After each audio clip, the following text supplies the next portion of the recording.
महाराष्ट्रातील प्रत्येक बातमी सर्वात पहिल्यांदा तुमच्या मोबाईलवर पोहोचण्यासाठी द महाराष्ट्र न्यूज चॅनलला सबस्क्राईब करा।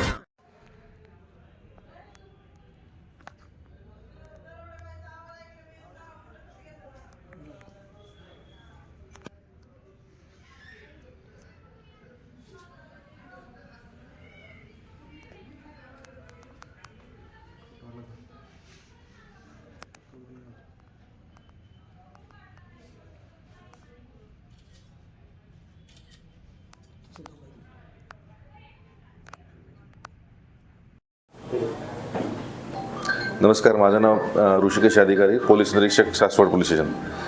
काल सासवडला एक गुन्हा दाखल आहे चोरीचा 1/2025। त्यामध्ये गुन्ह्यातील जे फिर्यादी आहेत ते सासवडला सकाळी संगमेश्वर मंदिर येथे दर्शनासाठी आले होते। तेथून ते हडपसरला आपल्या शाळा कॉलेजसाठी निघाले असता त्यांना वाटेत जेव्हा ते तिकीट काढायला त्यांनी बॅग उघडली तेव्हा त्यांच्या बॅगेतली पर्स आणि ॲपलचं वॉच त्यांना मिळून आलं नाही। त्यानंतर त्यांनी सासवड पोलीस स्टेशन इथे तक्रार दिली। तक्रार नोंदवल्यानंतर पोलिसांनी आम्ही आरोपीचा त्या ॲपल वॉचचा लोकेशनचा माग काढला।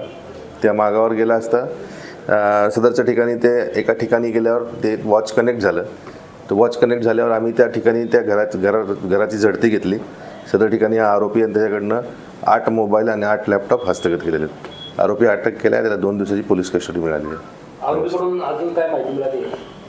आरोपीकडे 2 दिवसाची पोलीस कस्टडी घेतलेली आहे। त्यांच्याकडे अजून इतर कोण साथीदार आहेत त्याबाबत आमचा तपास चालू आहे।